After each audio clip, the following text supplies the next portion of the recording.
Hello and welcome to the show. I'm Martin Willis, your host. My guest this evening is Thomas Wertman.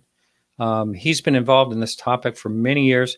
We're going to be talking a lot about some really interesting cases that happened in Ohio, but we're not going to limit it to just Ohio. There's actually something else I would like for him to talk about that he's been looking into. And Happy New Year, everyone. I almost forgot.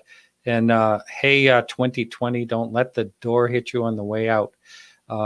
We can celebrate that this is the end of 2020.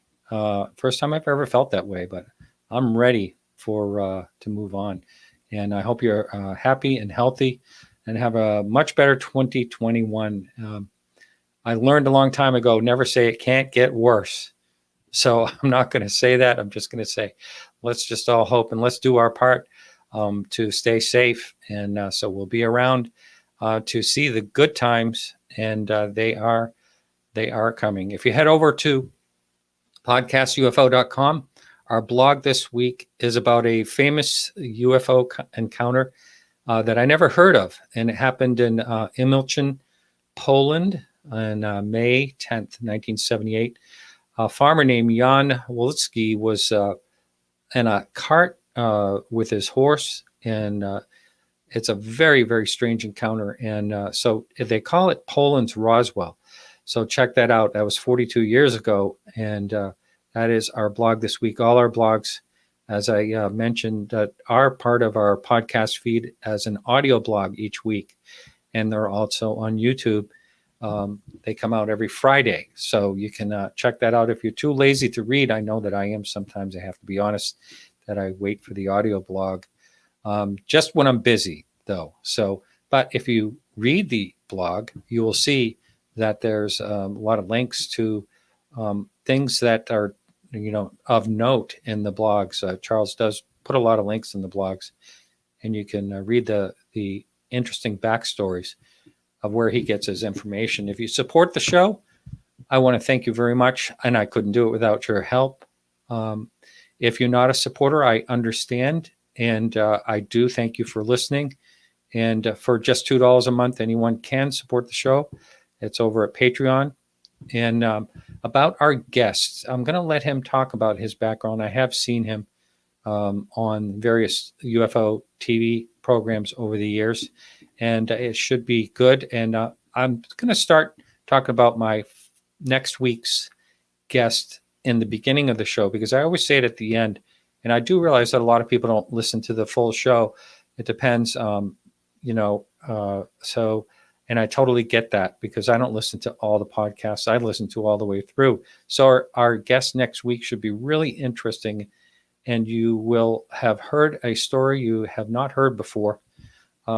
This gentleman was on the West Coast, and he had quite an amazing sighting. His whole family are scientists and science related, as well as himself. His name is Tim Senor, and they had an incredible sighting. He's going to be talking about it. It's just mind-boggling, all the things that happened in front of his whole family, and it should be a very interesting show. Tim Senor next week. And that is it. I've been babbling way too long here. It's time to get our guest in. Welcome to the show, Thomas. Oh, thanks for having me. I was talking to you off air, and you were on the show just about 6 years ago. Something like that, yeah. And our tech has totally changed since. And I tried to listen to that show. I couldn't even understand what you were saying. Well, I'm impressed with what I'm seeing right now. I got to believe it's great. Yeah. I mean, you do a podcast. That's why you're completely set up with great audio, and you're ready to do the show, which is always great to have great audio. So I appreciate that. Oh, no problem. Yeah. And just before we forget, your I'm trying to remember, UFO Odyssey. It's UFO. It's called UFOdyssey. UFOdyssey. UFOdyssey. Wow. It's on Odyssey network. And actually, the guy who gave him permission to set up this whole network that they've got was Gene Roddenberry.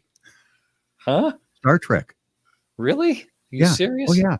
Oh, yeah. You'll hear commercials on there where basically, he's some stuff they've got taped from a long time ago, but when I got involved with it. I was at a Star Trek little thing event going on. They said, "Hey, would you like to do a podcast on our network?"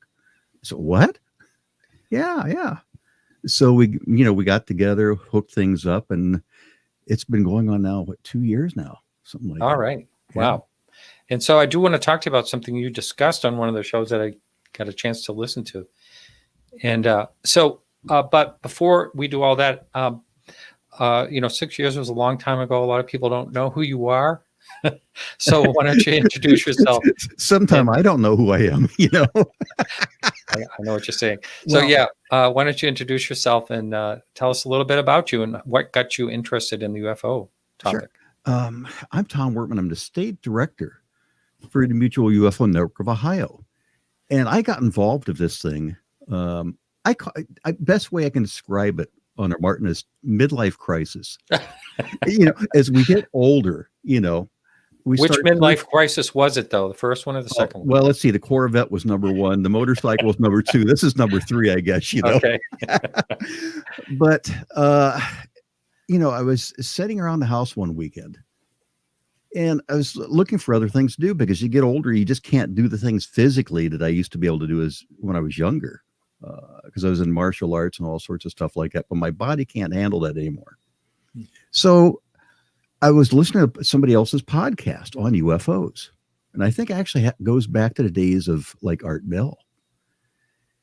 And I was listening to this podcast. They said, I just wonder if somebody in my area, which I'm from Cleveland, Ohio, does anything related to UFOs.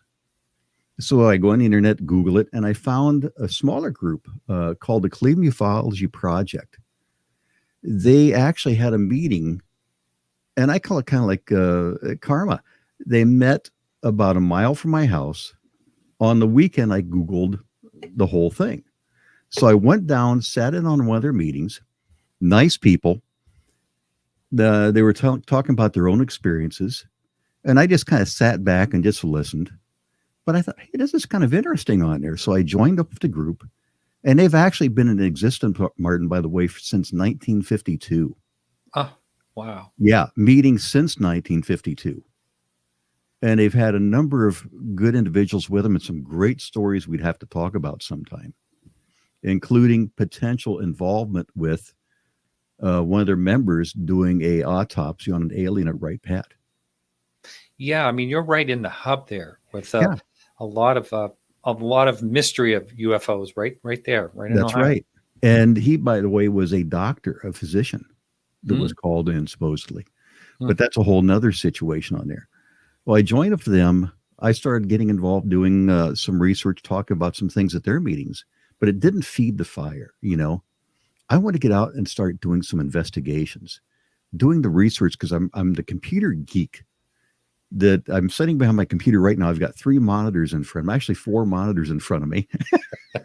I've got all this access to information. I've got half of my garage, by the way, is completely full of UFO research material. Wow. Going all the way back to the 50s and before. So I started gathering all this stuff, and I thought, I want to do the investigation side. And it goes back now to, over 10 years ago now that I joined up with MUFON and started doing field investigations. And I loved it. And I would sit at my computer for hours just researching things, talking to people, making notes, and working cases. And I don't know how many cases I've done right now. I lost count. I did probably about 400 plus in the United States. But then with the Case Assistance Group, I joined with them and I started doing cases in the United Kingdom. I've done like 200 cases over there, long distance, another couple hundred in Canada, Puerto Rico, South Pacific, all over the world. I've done cases. So let me just ask you this, if we just take a pause here. When you're doing a research when you're investigating cases elsewhere at a distance, how does one do that? Oh, it's a challenge. The thing that I do is I use every resource I've got. First of all, like looking at man-made objects like aircraft, I've got access to Flight Radar 24 Professional, which I can go back 2 years on flight plans. But more recently, I've been able to get into view some of the military flights, not necessarily fighter jets and so forth, but a lot of stuff they've got transporting around the country. I've made connections in other areas where I found out that actually ham radio operators may actually be picking up certain radio transmissions from different aircraft in the region. So you start using every resource you can, Google, going into Google Earth, and I'll start looking at also blogs potentially in that region. And it's a challenge, but I think it really strengthened my abilities to go out and do a lot of research, to do a lot of analysis. And I really love that part. And I did that for a number of years, and I just started backing out because just not enough time in a day. Now, do you actually solve a lot of these? Actually, quite a few. And there's been some really interesting ones. I did one in the case United Kingdom as an example where the individual submitted a picture of an object which appeared like a star. You could see it come from the ground going straight up, almost like a rocket. And it stopped stationary, and you had a reference of a steeple in the town that you could see it behind it. Well, one of the things I thought of back then is, maybe it's a drone, because I like to look at the potential, known explanations. Well, I contacted an individual. We had a lot of conversations back and forth. And I suggested, I said, is there potentially anybody flying drones in your region? And it was like telling somebody they saw Venus. It did not go over that well. And I said, I'm just suggesting, I'm not saying it is. Well, he got very arrogant about it. And I said, okay, let's dig in deeper. So I dug in deeper. I go on Google Earth and I put myself walking from his flat around the town, and no more than 100 yards from his house, his flat, was a hobby shop, and what they have in the front window but a drone. And he said nobody flies them in the whole area. They're not available. Then I go deeper, and I find on YouTube a video of a fireworks display on the same day he took his video, which you could hear fireworks in the background of his video. And somebody was using a drone to go up and take aerial photographs of the fireworks. Yeah. So he drones actually, So we're going to see a lot of drones. I know there was some great work done by, I think, Jonathan or Douglas, I can't remember his last name, that did some great work on the Colorado drones. But we're going to be, and I think something just yesterday was approved by the FAA for drones delivering. I think it was UPS or something like that. I'm not really sure, and I don't want to give misinformation out there, but there was something on the news about that. But we are going to be seeing a lot of drones, and a lot of drones are going to be considered UFOs. And you're right. There was a great video that was a supposed UFO in a city where it showed this thing shoot right up to the top of a skyscraper. And, you thought for sure it had to be some type of UFO. It ended up being a drone. And it was just the way it excelled was, it was boggling how fast that thing shot up. Oh, it's amazing. One of my investigators was in contact with a local ham radio group, and they monitor military operations areas in southern Ohio with some of the reserve units flying jets down there. Well, they were told that in the future, they're going to be flying drones in that same area, doing training exercises in southern Ohio. So we've had people sighting military jets, that they think are UFOs, doing all these lights moving around the sky at night. Well, they're actually military jets, but now we're going to be seeing drones doing the same thing. And I even saw a thing where at Area 51, they've added on like this big canopy, almost like a tent off one of the buildings. And what they're speculating is they're bringing drones in and setting them up in swarms for training exercises. That's the next wave of the fighter generations, or at least aircraft generations coming out, is going to be swarms of jets. Well, Lewis, I'm sorry. I feel your pain there. Poor guy in our chat room just destroyed a $2,800 drone. Oh. Not fun. Yeah. And I'd be upset if I had destroyed my $50 drone. Yeah, they can get expensive and they can Yeah. do amazing things. And you can imagine what the government has. I mean, we already know a lot of what they have, but the things that we don't know they have. And, I asked you to introduce yourself, and I sort of interrupted you and got you on this path. But were you basically done in explaining how you got it? Well, pretty much basically, I got involved in MUFON, and I just, like a lot of people in MUFON, we work our way up the ladder. I went from field investigator up to state section director, and then eventually became state director. And that's where I've been now for it's 5-6 years now. Mm-hmm. And what is the activity of Ohio like these days, like as far as reports, contemporary? We're getting, I pulled a lot of them up before the show, and we're getting a lot of the stuff, probably a lot of other people are, is most of them consist of the distance lights in the sky. Mm-hmm. That just people see light patterns moving in lights moving in odd patterns. And from what I saw, I pulled up some data on it just real quick. Of the identified, we're identifying about 70% of what we're seeing in the sky as being either man-made or celestial, something along those lines. We get that occasional case, though, that pops up out of nowhere. Just leaves your head scratching. And I think you want to talk about one of those later on. Yeah. And we had another one pop up right around 2012. It was a major crop circle formation that I got involved in doing the investigation with. And that was wild. Let's talk about that if you don't mind. I'd like to hear more about that. Yeah. Well, this happened back right around September 20th of, it had to be going back to, I'm pulling my notes up here real quick, 2012. A friend of mine that was involved with in the Cleveland Ufology Project, Aaron, took and saw a picture on the internet from an aircraft of a crop circle in southern Ohio. What caught his attention was it was near Indian mounds. There's a couple major Indian mound formations in Ohio. One is the Hopewell, one is the Serpent Mounds. Well, he has a contact, Jeff Wilson, and Aaron Clark sent the photograph over to Jeff Wilson and said, hey, check this out. Well, Jeff Wilson heads an organization called International Crop Circle Research Organization, or Association, I should say. So Jeff is very aggressive. He tracked down where the formation was.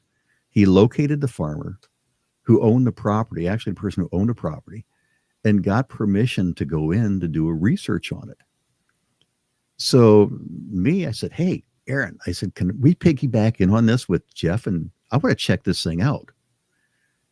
So he contacted Jeff. We were able to go along with him. We met at like 5-6 in the morning, something like that. We drove a couple hundred miles to get there. The thing I found out, it wasn't in wheat, wasn't in oats, kind of like the ones you see in England. It was in corn. I mean, think about in corn, a formation being made, how difficult that would be. Of, let's say, a couple guys, Bob and Dave or whoever, going out and forming this. Well, we go down in, and the farmer had some of the corn harvested right up to the edge of the crop circle to make it easier for us to get in. And they gave us only 1 day to do all the research of that crop circle. Well, it was in this unique formation. And I'm probably going to butcher the name, but it was called let's start out with this first. It was actually a series of spirals of about 43 circles where you had these circles coming off like in an arm from big going smaller, smaller, smaller, smaller. And they were spiraling around, and you had 7 of these arms coming off of this center circle. I'm like, wow, that is really wild. So we start going up to the formation. And what Jeff did is he had an aerial view of the formation, said, what I want everybody to do is go in and measure the circles, record all the diameters, and write them down on a sheet that he had made up that had a diagram already of the formation. He says, because we got to do this basically well organized. So we went in, I was in one group where we started measuring circles going in on one of the arms. some of the other volunteers went in and started measuring some of the other arms going in.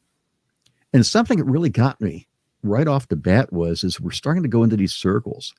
A friend of mine, Aaron Clark, is very laid. He's kind of high strung, but he's not one to get excited over certain things. Well, he starts arguing with the person next to him who's just completely laid back over how to measure a circle that's about 4 feet across. I'm like, this is weird. And I thought they were almost going to go to blows for a while, arguing over this circle. Well, I kind of backed. I said, man, if this formation's messing somebody up, because maybe it's a formation, I don't know what it is, but I don't want to get involved in this right away. I stayed back. Finally, they calmed down after about 15 minutes, and we started measuring all the circles as we went in. We also had compasses. We had cell phones along with us with compasses and stuff. Well, we got all the way into the middle. It took us, I don't know how long. And what we were trying to do is step over corn stalks as we're going and measuring these. And the thing that you would have noted on there, Martin, is the corn stalks were not bent off flush of the ground. The corn stalks were anywhere from 2 feet to about 6 inches above the ground, bent over at a 90-degree angle. And some were bent not just at a 90, but bent at a second 90. So we're trying to step over these corn stalks as we're going in, not to do damage. But I'm thinking the whole time, how could somebody make this? Because this formation was probably about 400 feet across from edge of one arm to the edge of the other arm. And when I asked the farmer, I said, how much corn is estimated to be taken down? Not in the field, but taken down of that pattern. He said about 5 acres. Now, if that much corn being bent over, to be honest with you, you couldn't get enough alcohol in me to go out at night and hoax one of these things. You couldn't do it. I don't care what you offered me. There's just no way, because you couldn't take a board and hit a corn stalk and kind of knock it over the way these were. Well, when you're talking about they're up, up to 6 inches and then again above, knocked over, it almost makes it sound like it had to be hit by something, or, how do you knock something over? Well, it's either that or something causes it to bend and fall over, possibly. Well, as we went into the center circle, one of the things I noticed was the outer circle, let's say, may have started clockwise. The next circle in went counterclockwise, then back to clockwise, counterclockwise. Once you got to the center circle, you had like one row going clockwise, the next row going counterclockwise, alternating as you got towards the center. Then the center, I don't know how many rows you would call it, actually folded outward and laid down on top of the other ones. So it's like the outer ones had to go down first, with the inner ones falling out over the outer ones. And then you had a center stalk standing right up in the middle of everything. And it was just incredible to see this much corn. And from what we can tell, it had to happen basically overnight. The only way we could tell that really it happened right sometime around the 20th was aerial photographs. That's the only reason we knew it had to be like a week or two before the 20th, because the photographs had turned up. The farmer didn't notice anything. Something that was unique about the lay of the land was you had the Indian mounds on a higher plane. You go over, here's a row of trees that kind of hide this cornfield. The cornfield drops down behind the trees. Then past the cornfield, there is a small creek that flows. At one end of the cornfield, clear on the far end, was some high tension lines. And Jeff actually knew about this region, and he made a comment, I think they said about a year before that this would be a unique area to find another formation, because he looked at a formation down at Serpent Mounds, and he said this had all the same markings of the area down at Serpent Mounds did. And he thought this would be another prime area for one to pop up at down the road. And here, lo and behold, about a year later, one did. Now, do you have a picture on that of that crop circle? Yeah, I'll see if I can send you one real quick. Yeah, you can actually send it if you like. It's a little clunky for me to teach you right now how to share your screen, and so unfortunately, I didn't think of that ahead of time. So go ahead and just email that to me. But so it is unusual. It just sounds like a real weird one. I don't know what, I've always been on the fence about crop circles, whether, they're really related to the UFO, Well, phenomena or not. you brought up an interesting fact right there. See, when we went down, we did it as not a UFO, but investigating a crop circle. What was ironic, little ironic side note to the whole story was we spent the whole day inside, measuring, doing all the stuff like that. A couple of compasses started acting up in one of the circles, by the way. And there was no power lines or nothing next to it, but he just started acting up, and people also had to reboot their cell phones. The samples were taken of the corn, and Dr. Levengood did the examination on the corn and said it looked like the stalks had blown out from the inside, almost like like steam had made them pop out, like maybe they'd been superheated. Yeah. And one of the theories was maybe that's what caused the formation kind of to fall over. Someone wrote microwave. Right, like microwaves. Yeah. There's the BLT research, Nancy, I can't think of her last name right now, with Rockefeller's funding. It's still going. They are in Massachusetts. Did they contact you about that when that happened? No, they didn't. But I know who you're talking about.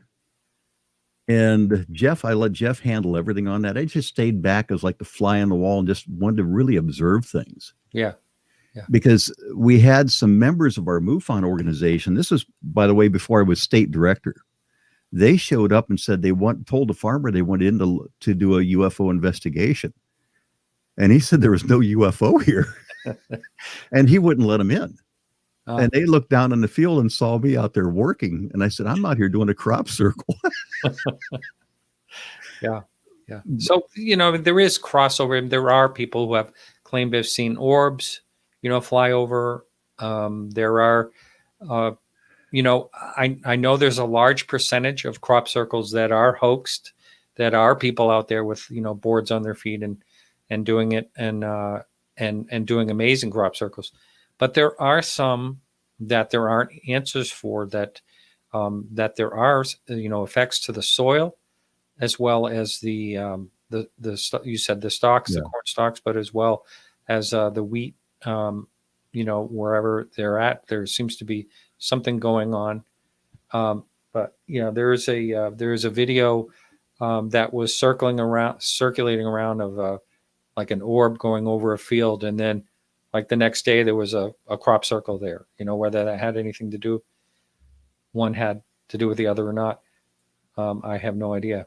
It's interesting. So I will, once you send me that picture, I will pop that up on the screen. But we can move forward from that.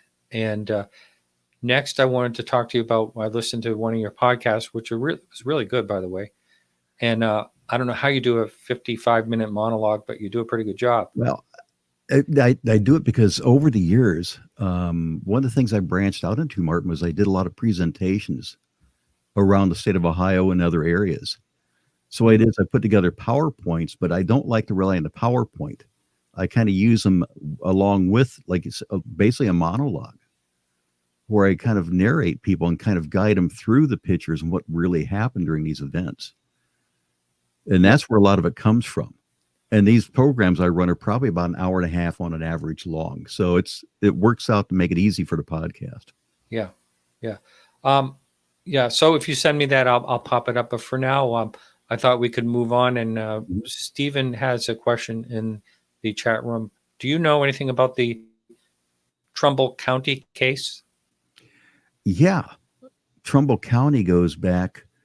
Trying to remember the exact date. It has to go back into the 1990s. It was an interesting case where it was completely come across by accident.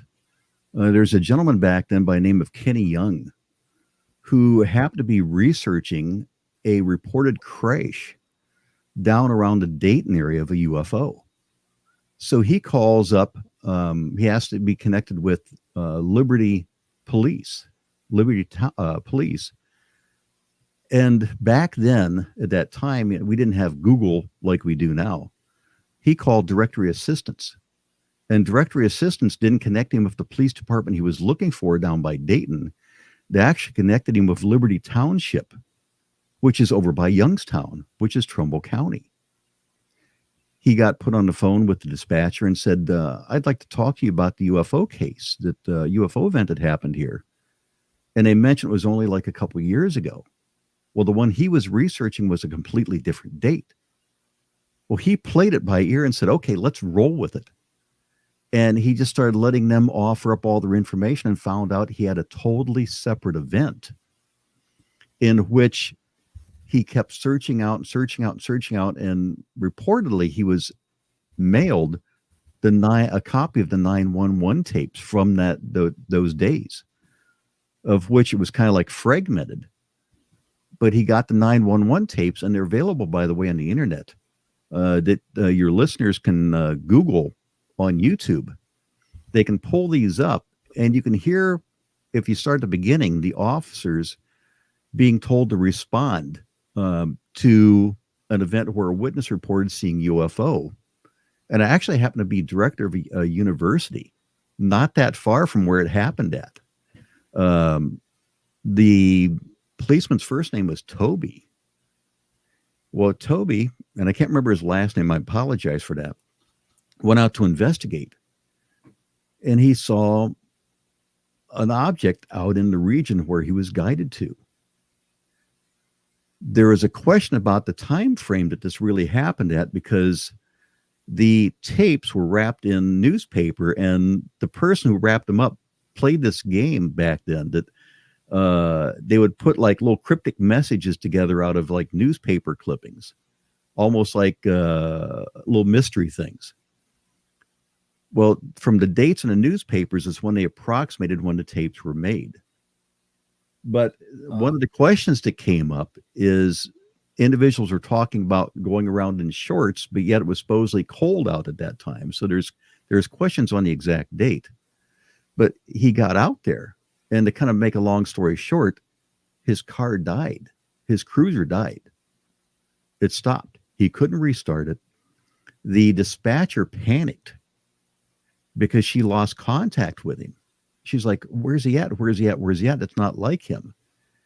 An object comes out and passes directly over his cruiser, of which he thought about actually shooting at it.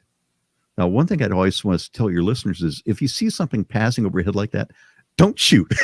It may not be a good idea. No, not so good. No, but he didn't. The object passed over. Once it passed over, he finally regained his senses a little bit and started the cruiser back up. He was able to contact dispatch and tell them that, hey, something happened. He finally got his senses back, but over that same night, you had a number of different calls coming in from cruisers all over the place. And you could see when you listen to these tapes that they start out joking, the dispatchers joking, making jokes about Star Trek. Spock is going to be around here. But as they're getting more phone calls from local people, and then she talks to her commander, you can see the situation is getting much more serious. News agencies the local news channel starts contacting them, questioning about things. And different other officers around the region start reporting seeing also UFOs. Now, some of it could be a little mass hysteria, but it was a real interesting sighting. So it's a great story behind that one. And I can't remember the exact date to give your listeners. 1994. 1994. Yeah. Someone posted up there. Yeah. And the officer, by the way, is still on duty over there. Huh. He actually had bubblegum machines in my lobby. I found out were his. He did that as a side thing, but he's still over there. And I think he's a captain now. But he said it slowed his career down once he reported that whole thing. But that whole story came up because Kenny Young stumbled across that whole thing by accident. And then he got a hold of 911 tapes, I think, which took about 2 years to eventually track all the stuff down. Wow, interesting. Going back to earlier, you were talking, I don't know if you can see these pop up. This question just popped up. Can you see it on the screen? Yes. Yeah. So, Bobby, you want to know, going back to what you're talking about when it comes to the ham radios, do you have communication receivers? Do sometimes in real time listen to ham radio bands for anything concerning UFOs? Has that ever been crossed? No, not in real time, but I do have the ability to pull up different frequencies on there. But I haven't caught anything in real time where they're talking about UFOs. What we happen to do is on a few of the cases, we reached out to a local amateur radio group down in Southern Ohio. And they're the ones that these guys basically sit back and track communications like 24/7 of what's going on. And they were the ones that helped us out when we did research on a few cases. They even provided the call signs for the military aircraft in the region, of which we were able to contact Toledo National Guard. And they verified that they were conducting exercises down there and even confirmed the call signs. And I did find some other resources out there to confirm the same thing. But it was just something we stumbled upon, is just contacting the local amateur radio group, which does that already. Interesting. Now, I want to take a little sidestep here, because when I was listening to your podcast, you were talking about the Jetpack case. I kept hearing about, I'm going to pull up this. This is actually in LA. One of them was, I don't know if they were all out there. There could have been some copycats. This is the image. It looks, it does, for those of you on Facebook, I can put this in the show notes, but it looks a little bit top heavy, but it looks like it could be a humanoid looking type of thing. So can you get into, I know you've done some work on this, looking into it. Well, I like to pull up some unique things to research at times. And I stumbled across a story going back to the middle of October about what appeared to be a jetpack flying close to LAX. Now I'm thinking, who in their right mind, first of all, would be flying a jetpack through air lanes near LAX? Because you could end up like a bug on a windshield of a commercial airliner out there. But individuals saw this from a airliner approaching LAX, that it appeared that there was a individual flying a jetpack at about 6,000 feet. They said they could see it off the wing of the aircraft as they're going in. They also radioed out to other aircraft in the region, and a second aircraft in the same region also saw the same thing. And they said it appeared to be like a humanoid flying a jetpack. Well, one of the first things I thought about was, the old James Bond movie where the guy has this jetpack on his back and he's flying around, yeah. But those things only lasted like about a minute, maybe at the most. They didn't have that much. I think that's all I don't think they can last long enough to get up to 6,000 feet. Can they? No. Advance that much? But not that type. There was a guy in Dubai that created a jetpack that this thing has almost like wings on it. He can take off from the ground. He can get up to 6,000 feet. And he was also seen flying in air lanes in Dubai. There is a great video where they're doing some advertisement where here's this commercial airliner coming in and you see this guy out flying, like his arms stretched out behind him. He's flying like almost like a superhero. And he's got this jetpack on and he's going, I think it said roughly about 100 miles an hour at 6,000 feet. And they can basically glide to a degree because of these wings that's out there. I mean, this was wild. And I'm thinking, okay, now could this guy bring this thing into the US and be doing some stunt out in California? Not that they would ever do anything crazy like that in California, but could a guy be doing something like that? Well, there was a second sighting about a week or so later And it was serious enough that the FBI and the FAA and other groups were looking into it. They weren't just kind of blowing it away saying, no, this is a hoax. They thought there was enough information, credible information there, that somebody may have been performing something like this out there. Now, I heard a story that couldn't be confirmed that somebody was caught out there doing something like that.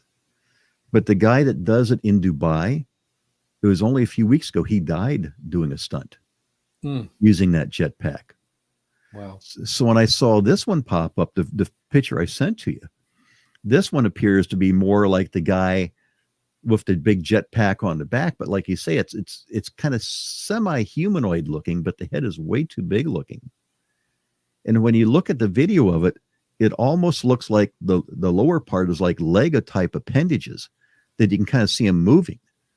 But the question I would have though, Martin, is the way that I saw these things moving, could it be something like a balloon that somebody created some sort of a balloon and put it up there and launched it, and the thing is floating around just to maybe get attention or something like that? Yeah. Because the thing that they didn't have is they didn't have first of all, enough information to really make out a whole lot about this case. But the pilot said he looked out his window and saw this as he filmed it, but he didn't say if the object was moving. Yeah. So you just don't know whether it's stationary, and the movement you're seeing in the video is all because of the jet going forward. Yeah. When they report something like that, I mean, do they ever, when it's such a hazard, that's a pretty big deal, especially when you're talking in jet lanes and things like that. Well, it isn't. It was not that far from LAX. It was only a few miles out from LAX at one point. So, I mean, that could be scary. And you mentioned the drones earlier. I mean, we've had drones flying close to our airports up here. Now you've got to worry about somebody potentially flying a jetpack for some reason out there doing the same thing. Yeah. No, I had no idea that they advanced in technology enough to hit that type of altitude. It's longevity. You want to check that out, because the guy was in Dubai and he must have had some major money behind him to develop this thing. But they showed him going from the ground up. And again, when I see videos, I always go into videos on YouTube and places with a 5-pound bag of salt sometimes. You have to. Yeah. But this guy, everything I could find, he was very credible. And it took him like 40 seconds to a minute to get up to, I think it was like 6,000 feet. Jeez. This thing really moved once it started going. Yeah. And he only it wasn't like a minute. He did have a much longer time frame than that. But it wasn't indefinite like you'd think of a plane flying around.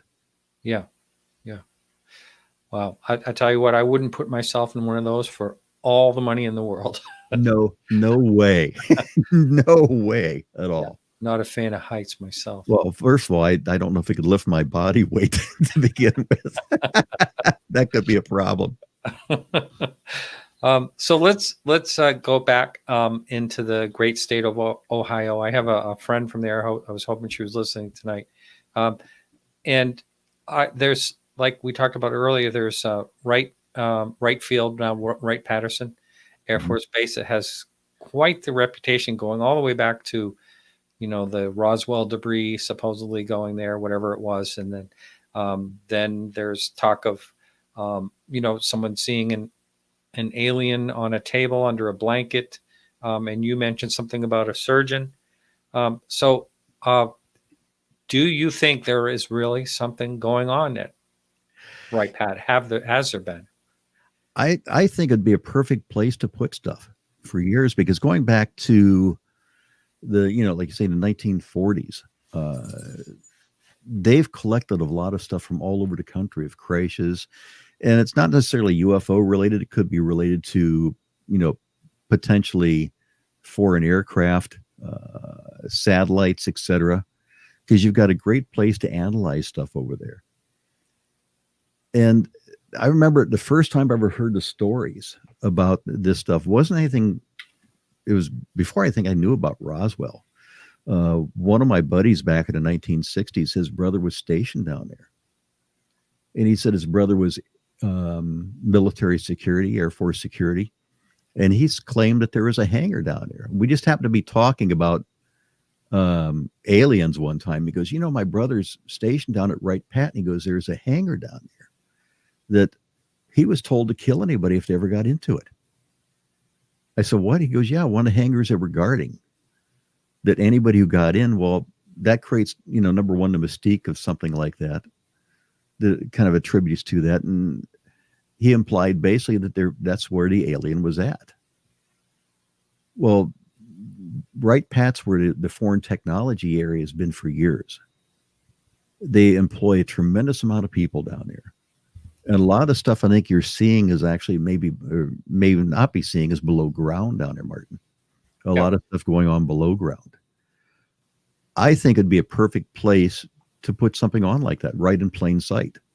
A lot of people maybe think of Area 51 bases like that, but do it in plain sight. And if they obtain something back in the 1940s, they got something from Roswell. My thought is you basically bury it. You put it below ground, knowing first of all that to reverse engineer an object, if we recover something, is going to take not a couple years. It's going to take 10, 20, 40, 100 years to even begin to maybe reverse engineer something. To me, it'd be like giving Alexander Graham Bell a cell phone and say, build this thing. Couldn't be done because of the technology. So you bury it below ground, basically. To me, that would be the perfect thing to do. Then that gives you access to start reverse engineering stuff. In the state of Ohio, one of the groups that has been named of doing reverse engineering was Battelle Industries. Battelle Industries, the way I understand it originally, was going back to metallurgy, doing metallurgical research. And then money was put in to fund the institution down there. Well, think about this. You've got an organization which did metallurgical research going way back. They would be a perfect one to potentially bring in and start doing analysis of any metals down there. They were a big player back in that time frame. So you've got a connection there. We've actually had a number of individuals in MUFON who worked for Battelle off and on, but they don't really say a whole lot. Our former state director, Bill Jones, worked for Battelle Industries for years. About that. Wow. But they don't know anything about those regions. You've also got, in this case, medical facilities, like in this case, going back to Case Western Cleveland Clinic, if you want stuff analyzed. The story that I stumbled across was when I was a member of the Cleveland Ufology Project.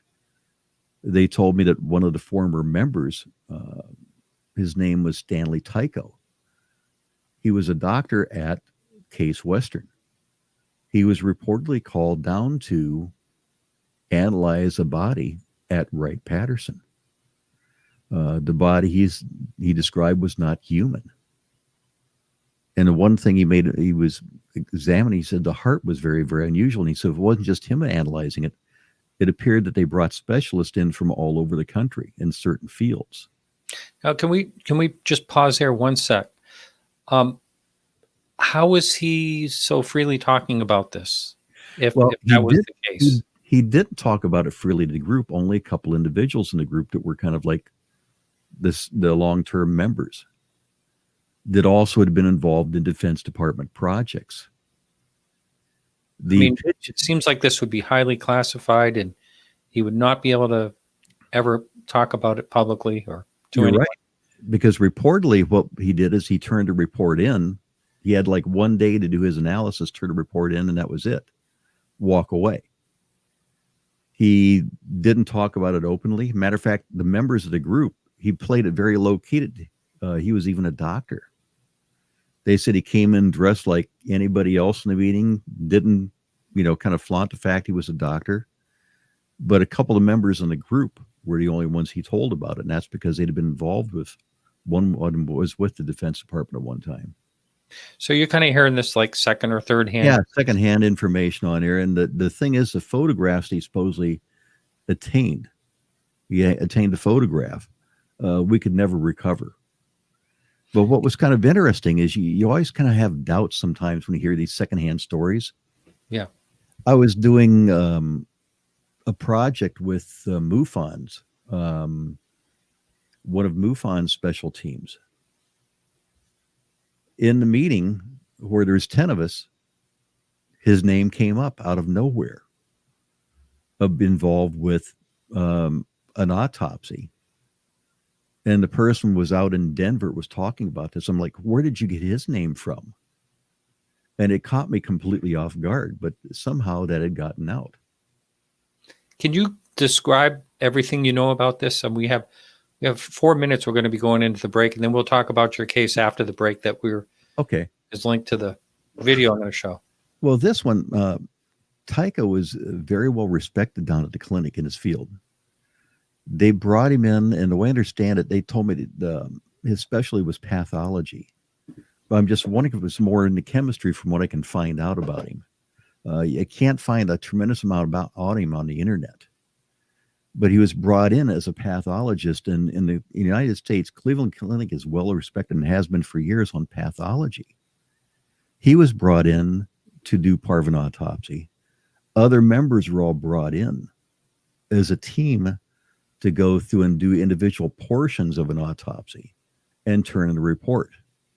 Like you say, he was basically told to kind of like forget about this, walk away from it, turn your report in and kind of forget about it. But a couple of the longer term members of the group, he confided into him that he'd gone down to do an autopsy. And it also came out from the family that they didn't say autopsy, but they said he went to Dayton. He went to Wright-Patterson, was flown down. And he had no connection with Wright-Patterson Air Force Base. So they brought him down basically out of nowhere for that one day and then brought him back. Can you speak on anything anatomically about what he described?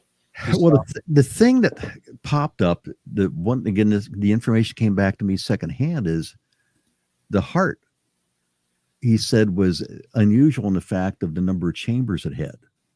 It wasn't like a human heart. It had a different number of chambers. Did he talk about the way the thing looked, though? Describe the features. It went back to basically the typical gray type alien. Is what was being described. The thing that because he had a picture that he was showing people of a gray and said this is basically what he saw.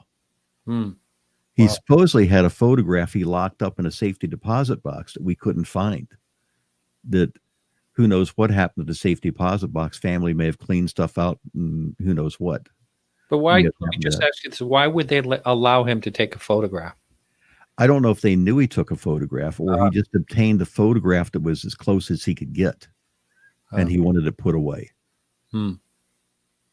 But he was struck by the fact of the heart having an unusual number of chambers for something that was humanoid. And the one person I heard from is he couldn't get over that fact about the heart having an unusual number of chambers. And that fascinated him more than anything about the being itself. Yeah. Is that one fact. I mean, I would think every part of something would be fascinating, like the brain and, whatever, how it breathes. Well, from what I could find out, the heart chamber, the number of chambers was more similar to something like a fish than a humanoid. Wow. Fascinating stuff. Whether, we'll never know if it was true or not, but it's really something to contemplate and a possibility. But we're right at the break now, so we're going to go into it. So hang in, everyone. We'll be right back right after these messages. And for those of you in YouTube, we're going to be watching a clip and we're going to be talking about it. We'll be right back.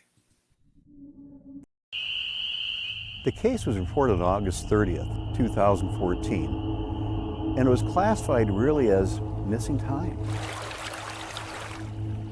In the paranormal world, there are many documented missing time cases. A couple of fishermen were out in this area, And earlier in the evening, he reported seeing some mysterious lights in the sky.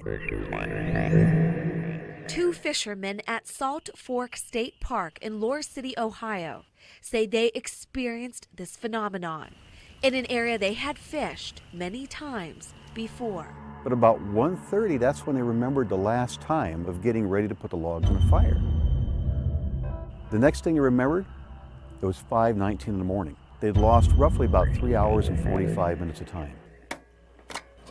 Thomas Wertman is a special investigator UFO reports around the Cleveland area. and state director for MUFON, also known as the Mutual UFO Network, Ohio. We're an international organization, and our whole goal is scientific research of UFOs. We did have some sightings a number of years ago down by the terminal tower. Wertman says Northeast Ohio ranks number 8 in the nation for UFO sightings. Document those historical cases. In fact, he has almost a dozen open cases locally right now. You see green spots up here, they have numbers telling us, like in this case, in Ohio we've got 5 roughly in the northeast Ohio. Here's the Blue Book files. His research only heightened now that Project Blue Book, a secret U.S. Air Force investigation into reported UFO sightings, became available online for free. 130,000 documents online for somebody to look at.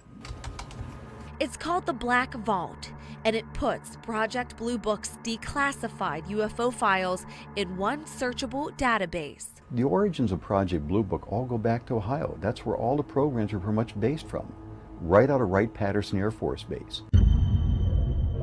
And up until now, the files could only be accessed by visiting the National Archives in Washington, D.C.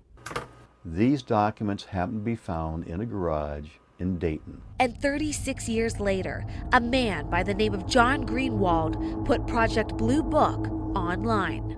Well, what John did is he got the idea of taking all these Blue Book files, putting them online in PDF format so anybody could look at them. Which could provide some clues into Wertman's most recent investigation. What happened to the two fishermen during their strange case of missing time? A lot of people, when they hear the term missing time, is potential abduction, being abducted by a UFO. Possibilities. What's out there? In Cleveland, Melissa Reed, Fox 8 News. All right, welcome back. This is Martin Willis, and my guest tonight is Thomas Wertman. Thomas, I want to. Where did I put you? Hang on just a second. All right, we got swapped around here. Is what's going on. I want to address something because I saw, in the chat room, and I understand, I understand when we're talking about something so, well, I want to say way out there as someone, giving an autopsy to an alien, how whacked out that sounds. And I'll just say this. I don't know if that's true, if that's possible, if something like this actually happened. I don't believe that you think it actually 100%. You're certain that it happened. It's something. It's secondhand. It's something someone said, and it's fascinating if it's true. You're right. I don't take it for granted it happened, because I look at the same holes you're probably looking at in the stories on there. Why don't we have more information here? Why don't we have more information here? And there's been another situation where I had an individual who claimed to have walked in on an autopsy down there, who's involved with the medical department at Wright-Patterson. We received a call at MUFON that I was asked specifically to go out and interview the witness one-on-one, because it was kind of misinterpreted to begin with that the alien was actually alive, that the individual saw. Well, I was able to contact the witness. We met at a restaurant because he didn't want to meet privately. He wanted to be in a public place. He was afraid. This happened back in the 1980s. He showed me information where he was in the military. He was stationed at Wright-Pat at that time. He showed me information where he was in that position he claimed to be in. And he went on to describe where he'd walked in on an autopsy completely by accident. Again, this is a situation where he described a gray type being laying on an autopsy table, supposedly military personnel and individuals who were in suits all around him. And reportedly, he thought that the body that he saw them examining was stored in one of the vaults at the morgue in the someplace in the facility. This is one of the stories when I heard it, on one hand, it sounds okay, plausible, but there's holes in those stories. When you go back and say, okay, I said, tell me, here's a map of the facility. Show me where the morgue was at. And he couldn't put his finger on where the morgue was located on the map of the base. So you start seeing, holes in that. So what you have at the end of the day is interesting stories that could have happened, possibly. And I said, why do you want to talk about it? And was the typical, well, I'm old, I'm not afraid anymore, and I want to get my story out before I pass away. That type of a deal on there. Yeah. And we have heard that many times, and some of it could be real and some of it has definitely been shown to be false.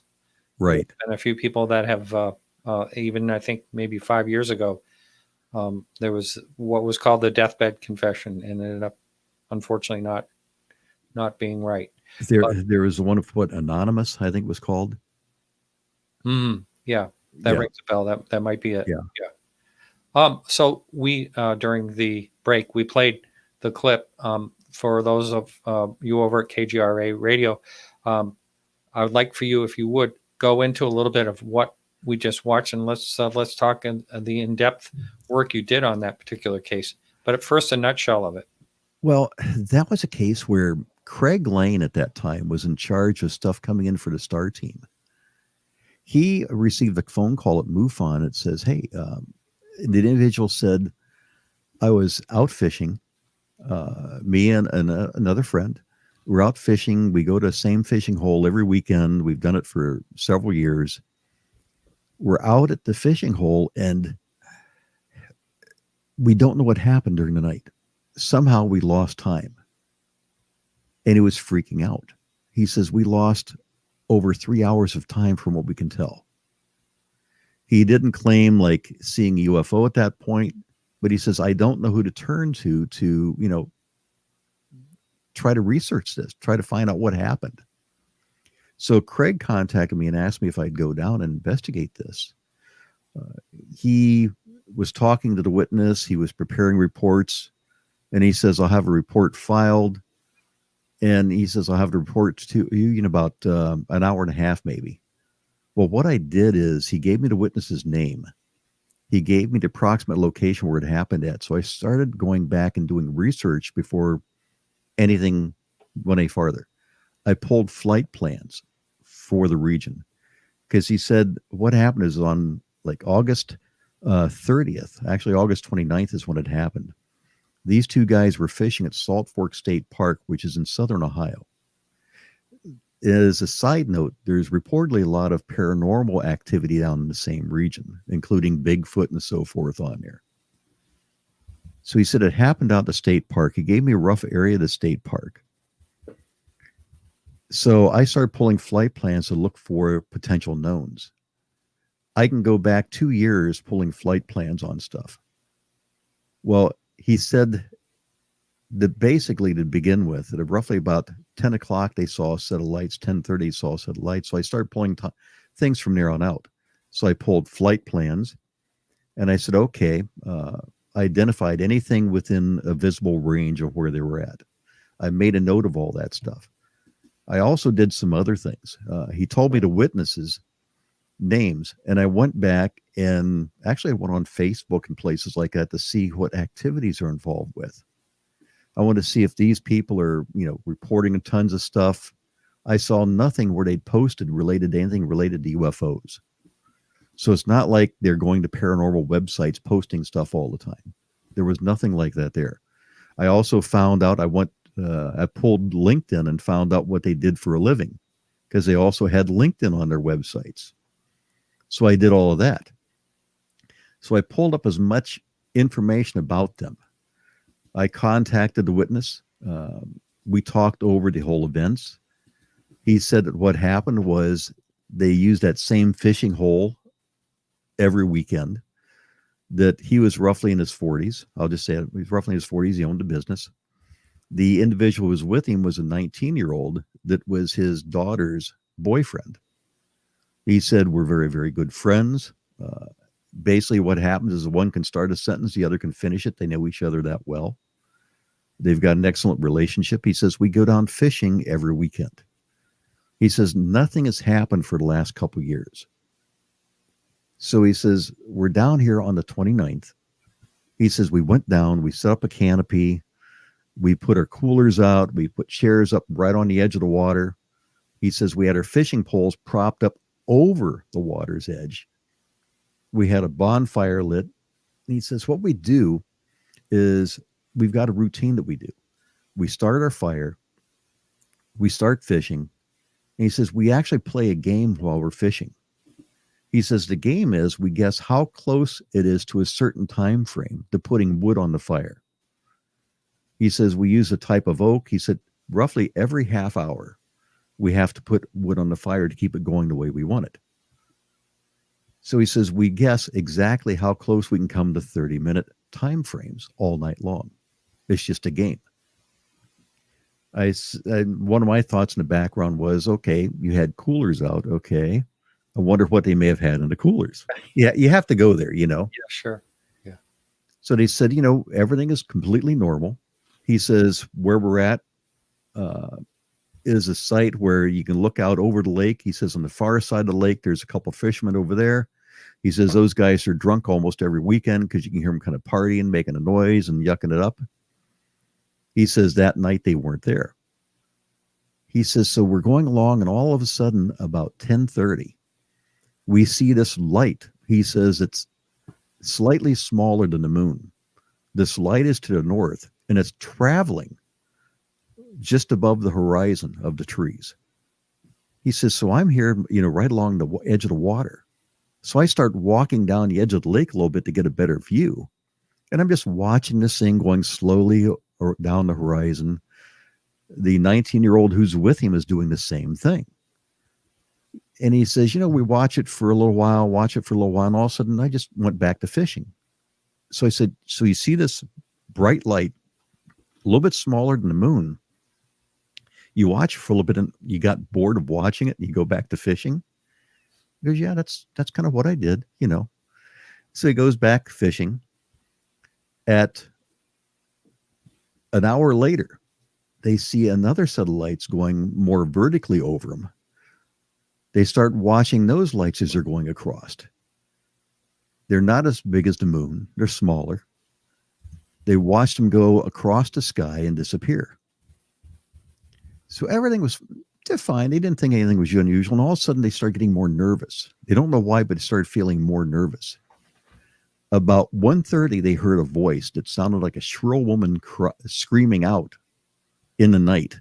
Now, that state park is kind of, I mean, there's nothing much out there. There may be a few houses in the region, but not a whole lot going on.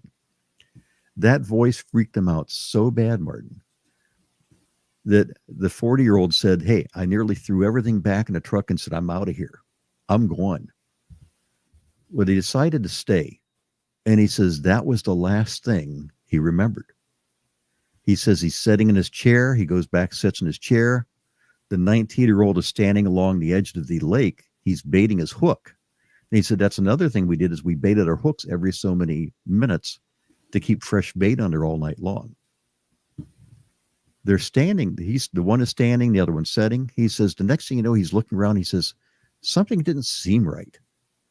So he picks his cell phone up, and it's 5:19 in the morning. So he doesn't remember anything from roughly 1:30 to 5:19 in the morning. He says, I looked at 19-year-old and he goes, hey, you notice anything? He goes, what? He says, it's 5:19, dude. That's when they really freaked out. He says, because the 19-year-old is still standing there baiting his hook like he was doing at 1:30. And they don't know anything that happened in between that time frame. So they freaked out. They changed clothes. They had to change the clothes that they always took with them to get out of their fishing clothes. They threw the clothes in the truck. They took everything back down, threw it in their truck, and drove roughly about 120 miles back home. That's when they called MUFON up. So I got their story from them over the phone, made all my notes, and I said, I'd really like to see this area where you're at. I said, would you go back down right now? He's like, what? I said, would you drive back down again? So he says, okay, but when I drive, I just want to let you know, he says, I go 80 miles an hour everywhere. I said, 80? I said, first of all, MUFON does not pay my speeding tickets. Yeah. I'm on my own. So, can you hold it down? He goes, no, this is the way I drive. So I met him close to his house, which is over in the Akron area. We drove down an interstate 80 miles an hour the whole way. He was dead serious. We get down there and we did a complete reenactment. I said, okay, take me through your whole routine for the night. So he took me through the routine where his canopy was, where the canopy went, where the fire went, and so forth. And he goes, by the way, he says, the fire was completely burned out at 519. He says, no wood was put back on the fire. It completely burned out, like we hadn't put anything on there since 1:30. So we reenacted it. He had his coolers in the back. I grabbed the coolers and I flipped them open to look to see what was inside, and all they had was bottled water. But I look at little details too on there, Martin. One thing I noticed on his hand was an unusual tattoo. And I said, what does this mean? He goes, well, I had basically a major change in my life. He implied that basically he was doing things he wasn't happy with in the past. He had to change them. He had to correct something in his life. Well, one of the things that I kind of caught a hint of is maybe he had some issues in the past, not criminal issues, maybe issues something along the lines of drinking, that he was correcting, that he was getting away from that stuff. Hence, the bottled water was all I found in his cooler. That's all they were drinking. I found no evidence of drugs, anything like that around. So we went through the whole routine.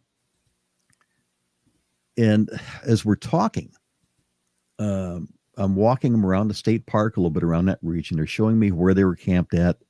They're describing the whole thing. And you've got a picture up there now where it's kind of like the state park at the one major place. This is a little bit more remote place. You won't see anything around other than like a beach, small beach area. And I think I sent you a photograph of that in your email. So we're out there, and it's getting dark. Eventually it gets to the point where about 11 o'clock at night and we're still in the state park. The 19-year-old is getting more nervous as we go. Any little crack, any little twig that he heard that night, he was just about to jump out of his pants. He was so scared. He was so much on edge. The 40-year-old was not as high strung, but he was getting there. And by the way, the 19-year-old, the best way to describe him, he's kind of like Barney Fife. He was that nervous on there. Well, at one point, I sensed something, and I've had experiences that would be for a whole nother episode or something like that, where I've had an encounter myself. And I felt something in that region. And I don't say I'm psychic, but for some reason I had an unusual feeling that something was happening over in a certain region out of view.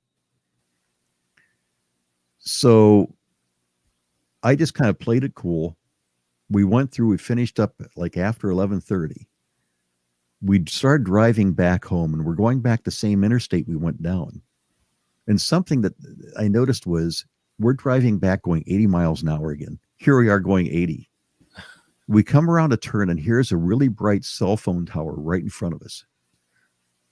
The minute the light comes in view, he slows down to 50 or slower on the interstate. I'm like, that's unusual. He slowed down. Why did he slow down? And I looked and I saw this big bright light ahead of us. We get around the bend away from the light, and all of a sudden he speeds back up to 80. He had no clue that that light caused a reaction in him to slow down. So I'm thinking, is there a relationship to that light and something that may have happened that night? Well, he talked about that light that he saw at 10:30, bright light, low over the water. In my research, I found out there was nothing in that area, any aircraft close to that area I could find in that time frame. The one at 11:30, an hour later, there is actually a plane operated by Quest Medical Technologies transporting medical supplies that went directly over at that time frame. The second light, I think, is explainable. The first one, at least from what I had access to, I couldn't find any explanation.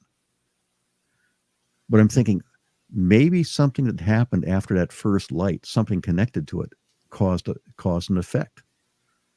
Something made him that nervous. So I went back, did more research. Matter of fact, I got their clothes. I said, "Can I have your clothes that you did to change?" "Yeah, we'll give them to you." Well, I did something that MUFON will know about now, if they don't already. MUFON said you submit clothing and articles in right away. I didn't. I put them in a box in my office. Well, I put them in my box in my office for a reason. When I submit them to MUFON, I would have to send them out to California. They would look at them. They'd have to go through potential, contact, maybe contamination, and they'd be sent to a friend of mine who lives only about 30 miles from me. She's the one who would do the analysis. So I cut out the middleman. I called her up. She's a very good friend of mine. I said, "Can you do some analysis for me on some clothing?" Because she's got instruments to do extremely detailed down to spectroscopic analysis. And I said, "Can you look these clothes over for me?" I also, I took those out to her, and I just gave her a little information, not a whole lot. And I said, "I found out they're in construction, so potentially some of the stuff that you find on there may be contamination from paint. I don't know, but it's something if you come across something." But we saw spots and some other things on the clothing. So I gave her those. I also had contact with the witnesses after that case, because I'm like, man, are they trying to just copycat something like another UFO case out there with fishermen in a boat and stuff like that? So they said they go down to this fishing hole every weekend. The following weekend, I drove down at about 2 in the morning. Got down there about 3 in the morning, and I'm walking the state park in the dark by myself. And I'm like, I'm going to call their bluff and see if they're here. Well, they weren't there. Wow. The fishermen across the lake who were drunk were on the other side, just like they said. But they weren't. But they told me they'd been too scared to even go out of the house. They hadn't worked the whole week. They hadn't gone out of the house. And the 19-year-old stayed with the 40-year-old and their families, all in one room. They all slept in the living room, they said. I went down and saw them, and the wives and the girlfriend confirmed that. They said, "Yeah, we all sleep in the living room at night. They're too scared to do anything." But all they have, correct me if I missed something, but at this point, all they had was the missing time. That's and right. See light, something ahead. Did you suggest that they tried like hypnotherapy regression or anything? No, they brought it up. And I said, I'd rather see if things come out on their own first. Let's just play out. Don't go that route of doing regression or anything like that. Let's see what we can turn up. I can turn up in my investigation, or maybe what memories you may have after this. And let's just play it out that way. I didn't suggest a UFO at all. I said, let's just pursue this as more like missing time. The 40-year-old, by the way, was a time control freak. His wife confirmed that with me separately. She goes, "He's a nut about time." She goes, "If he says he's going to be someplace at 7:00, if he gets there at 7:01, he is mad." Because he has to be in control of time that perfectly. And she goes, "He's completely obsessed with this right now." I kind of think I might have that problem. Well, I always like to be right on time when I do appointments. I like to do that too, if not a few minutes early. Yes. Well, they took them a few weeks, by the way, to get back to the point they're actually working again. And when I went down the following weekend, I went back and I didn't have stuff with me at the original time, but I pulled soil samples, started reviewing the whole area as much as I could. I had meters. I was looking for potential magnetic anomalies, magnetic fields down there. That was something that it was suggested to me to look for. I got the soil samples. I pulled out, I took the soil samples, by the way, in an area in particular that I'm walking around the park. As I'm walking around the park, I mean, here's this huge park late at night, 2, 3 in the morning, completely pitch black out there. The only thing I have is a flashlight with me as I'm walking around. And for some reason, Martin, I went not where they were at, but I started going over to a totally separate area that was kind of like where I had the unusual feeling the week before. I said, I think something happened right in here. And I won't use the words that I used that night, but I had the feeling something happened. And there was a very large tree right there that was like the only tree around the region. And I said, I got a feeling it happened right in this area in front of this tree. So I started taking soil samples around that region, marking them out in reference to the tree. And I called my friend up and said, I need you to do soil analysis too. And I just gave her the samples that were only numbered with no reference of anything about them. I said, you just tell me what you find in the soil samples. Well, it took her a while. And she said, number one, the clothing. On the clothing, she found some chemicals that weren't completely unusual, but these chemicals were related to something more like deodorants. But she goes, it's not unusual in what the chemicals are, but it's unusual where I found the materials on the clothing, which was totally where you wouldn't put deodorants at. And she goes, just as a side note, on Betty Hill's dress, it was a similar type of an issue from the Hills case back in the 60s, that they found similar chemicals in unusual places on her clothing. And by the way, she had a sample of Betty Hill's dress. She said there was also a case in Canada involving a potential abduction that was similar. And she did extremely detailed analysis on these. And she said that the clothing in Canada also had the similar type of a chemical in unusual places on the clothing. So we're looking for correlating things. So we had that. And then when she did the soil sample, she said, the soil samples, some had very high iron content and other ones didn't. I said, really? She said, yeah. And I said, well, I've got a map that has a reference to where I took all the samples from. And we marked out the area going from like low to high iron content. The area I sensed was very unusual, had extremely high iron content compared to the other. As you got away from what area I was at, by that one big tree in particular, it got much less in iron content. So what caused 100%, I don't know. But we found an anomaly in the soil. Was it at an anomalous level? Well, what they told me is to look for is it was an anomalous level, but they said that in cases where there's been a potential landing, they've noted higher iron content in the soil compared to the regions around it. And that was what we found, is something that an area that I sensed, may have been there was an unusual area, just put it that way. It had much higher levels of iron content than the surrounding regions. So historically, this has been where people have seen things land before? No, this is where I just had that unusual feeling. No. I'm Ahead. saying historically, there's been samples pulled from where things supposedly landed and there's high iron. That's what I was told. That in other cases where they've had potential landing sites, I use the word potential. And it's through MUFON? Through MUFON, yeah. Mm-hmm. So we looked at that. And what was unusual is I called the witness up because I talked to him multiple times after the case. And I said, I went down to see if you guys were there the following weekend. You guys weren't there. He goes, nope, staying in the house, not going nowhere.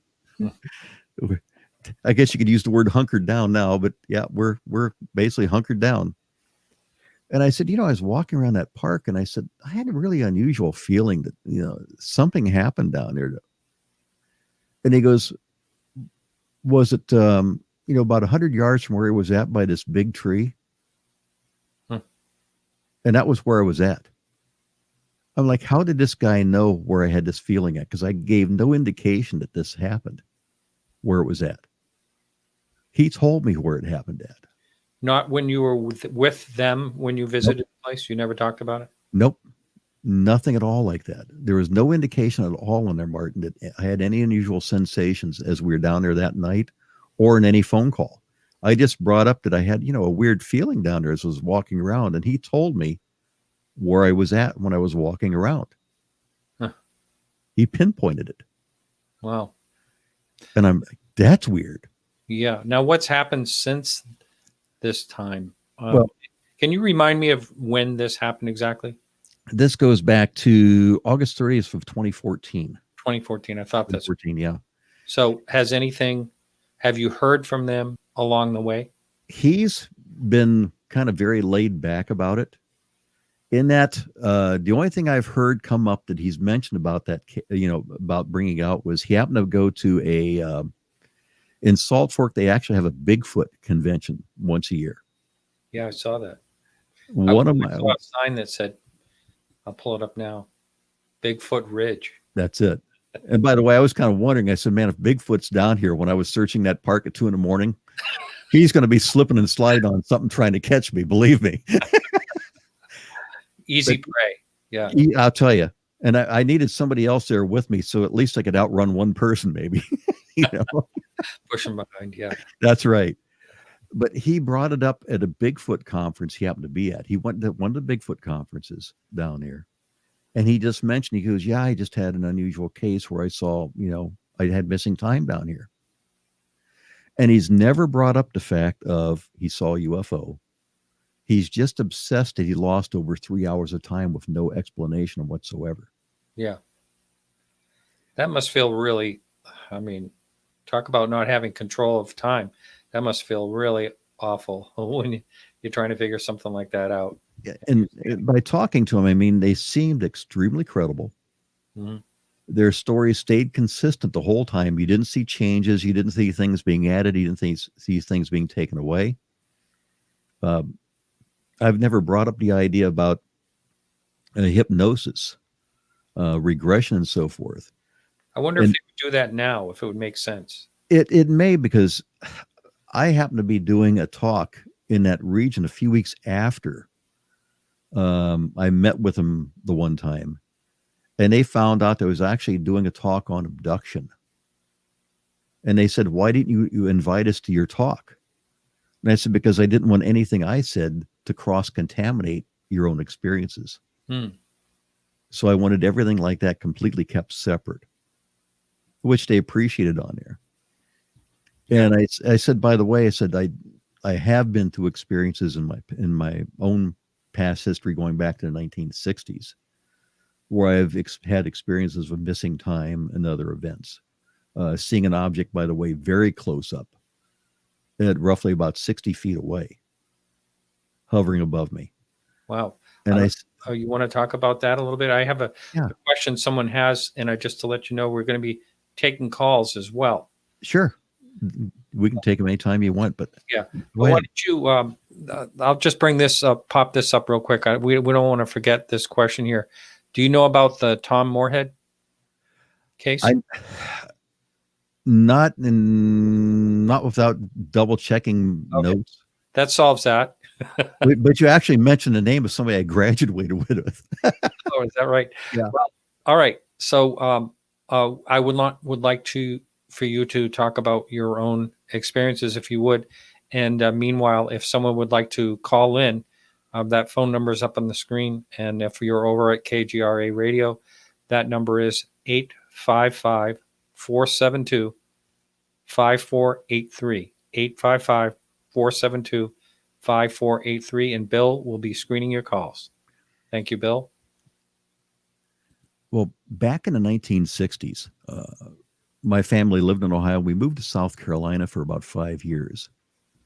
One of the locations we lived at down there was out in a rural area.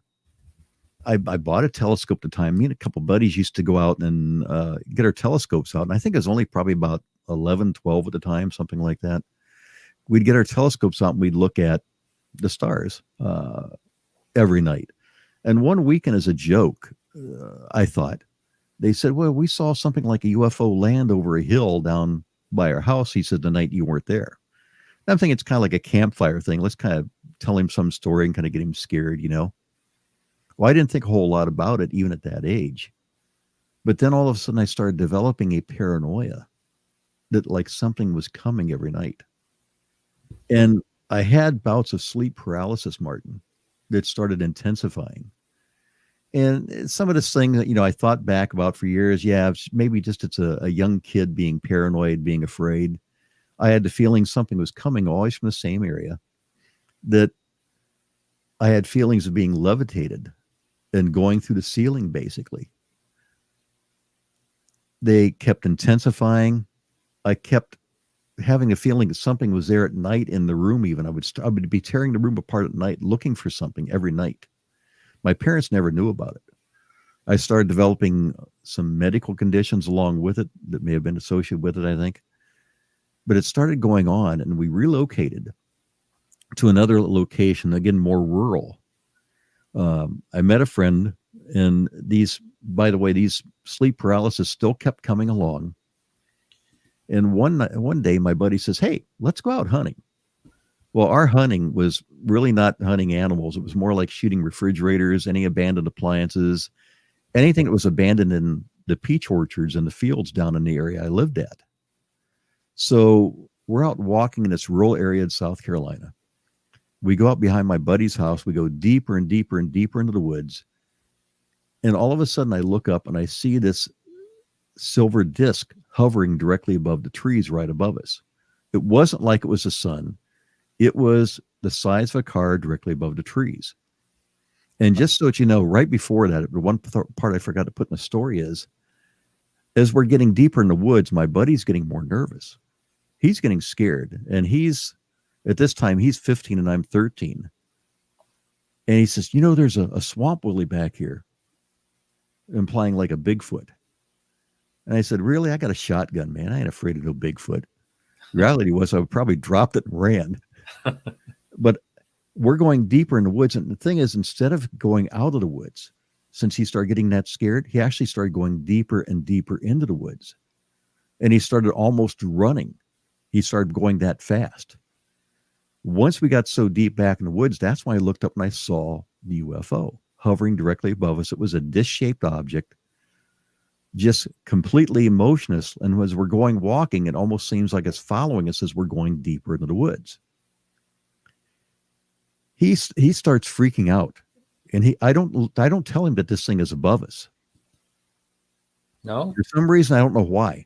I just keep looking up as I'm looking down at him, looking up, looking down, looking up, looking down, and he's running. We eventually break out of the woods way far away from our house. We hit this little small tar-covered road that's just dirt with a little layer of almost like a layer of like tar, like you put in your driveway on top of it just to keep the dust down. We hit that road and we start walking back, and he says, you know, there's a big white owl standing in front of us back in the woods. What are you talking about, a white owl back in the woods, man? And he starts motioning like this thing was about 4 feet high. It had big black eyes and was standing right in front of us in the woods. Isn't that incredible? You've heard stories about owls since then, right? Actually, yeah, I talked to McLean. McLean? Yeah. We talked one night for like an hour and a half about this. Yeah. And I never heard that story in there, Martin, about the owls. But he says, and he kept going over and over and over and over again, all the way back as we're walking home. I don't know how many miles it was, telling me about this owl that was standing in front of us. Well, he's talking about the owl, and I never told him about the UFO that was hovering directly above us the whole time as we're walking. So Wow.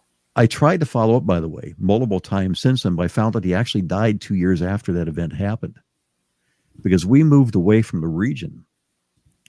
But I had a feeling that something happened during that time frame. And I don't know what it was because I also started, like something may have happened, but I didn't really pursue it. Then it was about 6 years ago now, maybe 7 years ago. Aaron Clark, who was with the Cleveland group I was with, said, "Hey, Tom, did anything ever happen to you?" So I told him this story. And he goes, "Really?" And next thing you know, he says, "I put a call in for a friend of ours who does regressions." He goes, "Would you consider being regressed?"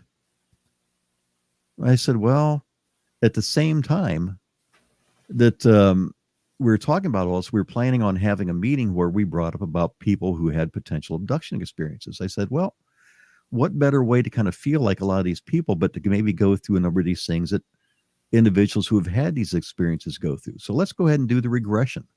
I want to see, what happens, what these people go through." The person I had to do the regressions was with MUFON. They'd done a number of them over the years. And one thing I wanted to make sure is they didn't lead me. Right. So we recorded everything. And when she started doing the regression with me, she started taking me back to that time frame when I remembered having some of the, basically the sleep paralysis into the situation in South Carolina, right around when all these events were happening. She just took me back to that time frame and let me describe things that were going around me. Because it wasn't like she was looking at me saying, tell me about the gray aliens you saw. There was nothing like that ever brought up. She took me back to that time frame.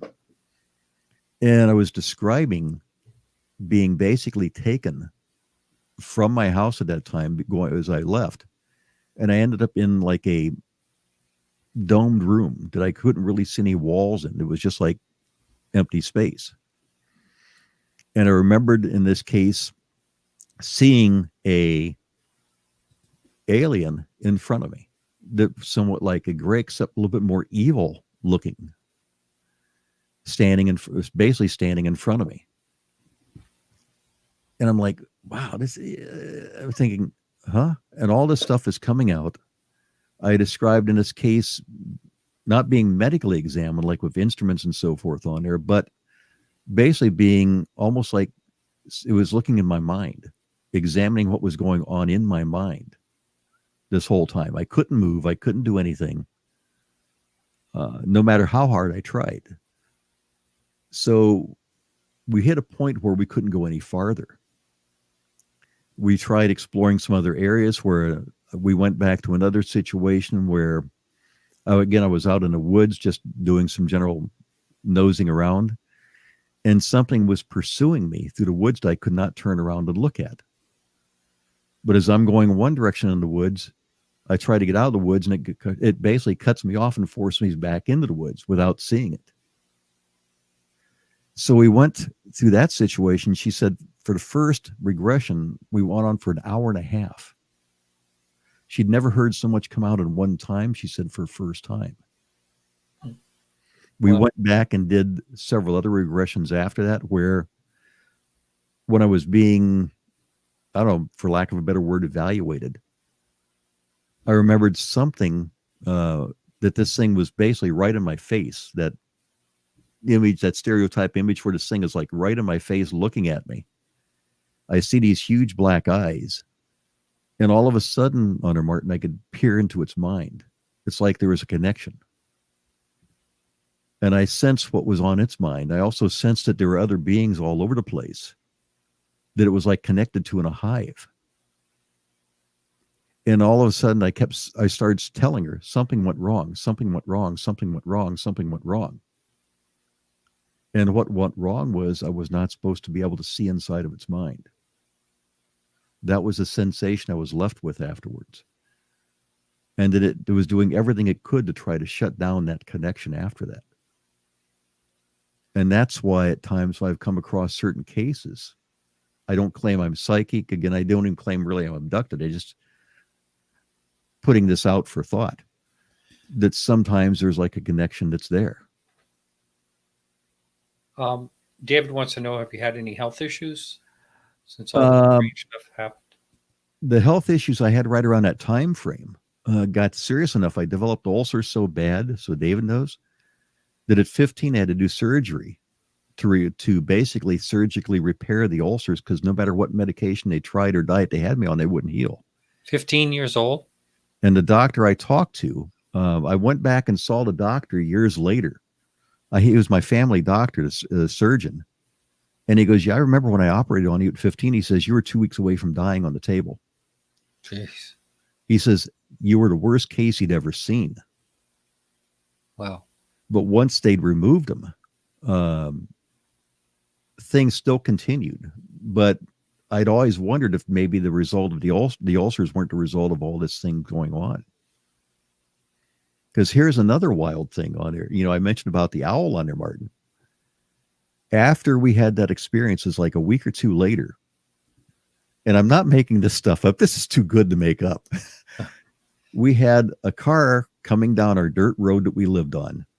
The car would pull in my driveway, and my buddy's house, this big old farmhouse, is directly across the road from mine. It'd pull and shine its lights in our house every night in the drive. And my dad wouldn't call the sheriff. My mom wouldn't call the sheriff. Nobody'd call the police, but we just have this car pulling every night and back out and take off. Pulling every night, back and take off. Well, back as a kid, I could make out cars and determine what type of car you're looking at. It was a old, about 1965 Ford Galaxy. Mm-hmm. One night we're walking down the road. Me and a buddy decided to go up and get a soda at a local gas station. We walk down this dirt road we lived on. There's a gas station about a half mile down the road. It's at night. We get some soda, come back, and we hear a car coming up down this dirt road. We can make out the silhouette of a car, but we can't see, there's no lights on it. The car starts coming at us. We run off the road up in the peach orchard to get off the road that far. The car swerves back down the ditch as far as it can get up to try to get at us, to hit us. Wow. It missed us. And it was that Ford Galaxy. Jeez. Crazy, huh? And this was way before any of this stuff with the Men in Black and anything ever came out. Wow. This was about 1968. Wow. Ellie wants to know, do you experience regular synchronicities in your daily life? I've had a number of them in my daily life. These connections just pop up out of nowhere. It's like, this is just incredible. There's certain things that, like, I'll realize. Matter of fact, here's one related to a completely different case on it, Martin. I did a long distance case down in Puerto Rico where I was interviewing the witness by phone. They described seeing lights in the sky closer to the house. So I called the witness up. We're talking on the phone. I said, tell me about, this light. She goes, well, I was driving down the road and these lights were following me. I'm like, okay. She goes, I pulled in my mom's house, told my mom about it, and she doesn't believe me. And I show her the lights, I leave, and the lights follow me again. Okay. Well, she doesn't see anything else. That she's focused on that. And all of a sudden in my mind, I see an image of somebody sitting in a dark room, looking at windows that you can see like ambient light coming in from the night. As I'm seeing these windows in front of me with the ambient light, I see the silhouette of a short figure standing in front of the windows. Also, what was unusual is this figure was not standing at normal room height. It had to be lower than room height for some reason, but I couldn't figure out why, but I'm seeing the silhouette of this figure. And she goes, let me tell you about some other experiences, because me and my mom have had experiences throughout our life. She goes, one night I was sitting in my living room at home. I said, okay, tell me about, your living room. She says, well, I'm sitting in the living room at night looking at the windows, and I see a figure silhouetted in the windows. I said, really? What about the figure? She goes, well, the figure was short. And it's standing in front of the windows. I can't make out the features, but I can see a silhouette. I said, tell me more about, your house. She goes, well, the room I was in, you go forward and you step down like 2 steps into another level. And that's where the figure was at. And I'm like, how did I see that before she ever said a word? Wow. Everything she described to me, I saw before she did it. Bizarre, huh? Yeah. And it's like occasionally these things pop up out of nowhere. I think a lot of synchronicities do, like they just happen. It's like bizarre. I've had some number of things happen over the years. A question here from Neil is, have you looked into the Obe Monroe Institute? That your childhood experiences sound very similar. No, I haven't. Are you familiar with it at all? No, I'm not that familiar with it. But you have heard of it. I've heard of it on there. Mm-hmm. But I haven't looked into it. And one of the reasons why maybe is because, the things that came out on the regressions, every day I'm still almost on the fence. Did it happen? Did it not happen? Yeah. I think a lot of people have exactly that feeling. I've heard that. And then what's interesting, Martin, is when you get that point where you're saying, it didn't happen. Then all of a sudden something pops out of freaking nowhere that blows your mind. Like in this case, I had another individual from MUFON. We had contact. She was out of New York, and she was telling me one day on a call. She goes, a friend of mine also has had experiences like she's been taken. And she goes, one day I was talking to her, and she goes, she's describing people around her, and she described somebody. She says it sounded exactly like you. Somebody was tall, the features were the same. She goes, the guy even mentioned he taught martial arts for a number of years. And I said, really? She goes, well, I did this test with her. I gave her a number of photographs of guys, and yours was one of them. And she goes, she picked out your photograph out of the group. Wow. And this was only like 6-7 years ago. 6 years ago, maybe something like that. And I'm like, wait a minute, if this story is real, you're freaking me out right now, a little bit. Wow, that's something else. How about Magnus wants to know, do you have any paranormal experiences now? There are some times off and on where it's more like sensations. It's something that's around me. Some sensations of almost like another presence at time, I guess is the best way to put it. One of the things that we've thought about doing is one of my friends is he runs a paranormal group, and he's trying to always get me to come down to his paranormal group to go out to some of these buildings that they're in to see if I have any sensations in these buildings that I'm around, just to look at it from another perspective. In my case, what I've come across sometimes is almost like the silhouettes of the figures in the corner.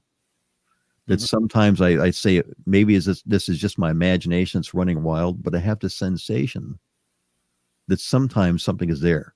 I call it, best way I can describe it on there, Martin, is my spidey sense. That my body starts tingling at certain points. I can be talking to certain witnesses, not all witnesses, but certain witnesses, and all of a sudden I tend to light up like, wait a minute, there's something here I'm feeling. There's some connection. And I'll start maybe trying to go deeper in certain ways with the discussion to try to pull more stuff out of them based on these feelings. Now, have you talked a lot about this in public before? I don't talk about it a lot in public. I really don't. Yeah. I keep it more private because the way I look at it, if I did go through abduction experiences, what happened. I can't change that, And you said that you kind of question these things, I guess what I'm getting at, if MUFON knew your complete story, what you talked about tonight, could that affect your position as being head of the Ohio State? I don't think it will. I think in this case, they're exploring different things. I mean, you may have a number of people within MUFON have had similar experiences. And at times, I wonder if a lot of investigators out there may have not have had some of their own experiences in the past. That maybe this is what's kind of drawn it to them, to this, almost like a moth being drawn to the flame once in a while. Like there is a connection there. Yeah. Well, a lot of people have come out with some very unusual experiences that kind of blew me away in the last number of years.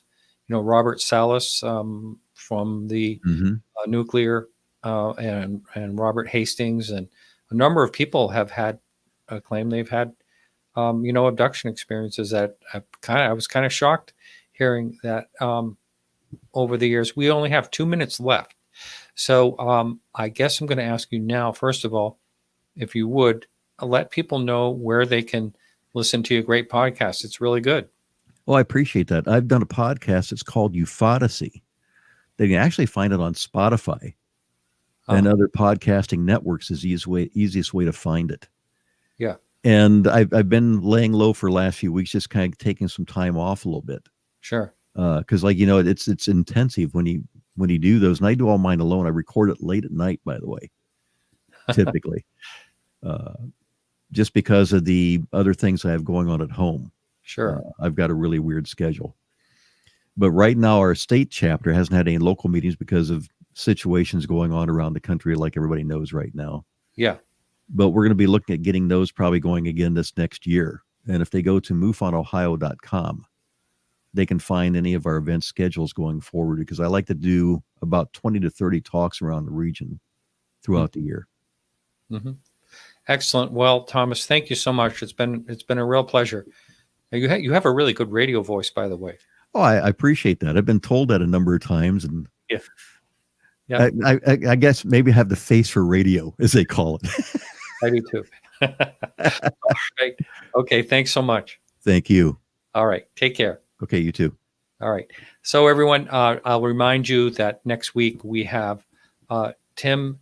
Sorry, let me grab his name again. Yes, it is Tim. Tim Senor. He's going to be on. He's going to be talking about an incredible UFO experience on the West Coast. And thanks so much for listening. And I hope everyone has a happy and healthy 2021. We can get there. I know we can. All right, everyone. Thanks so much. And remember to keep your eyes to the sky.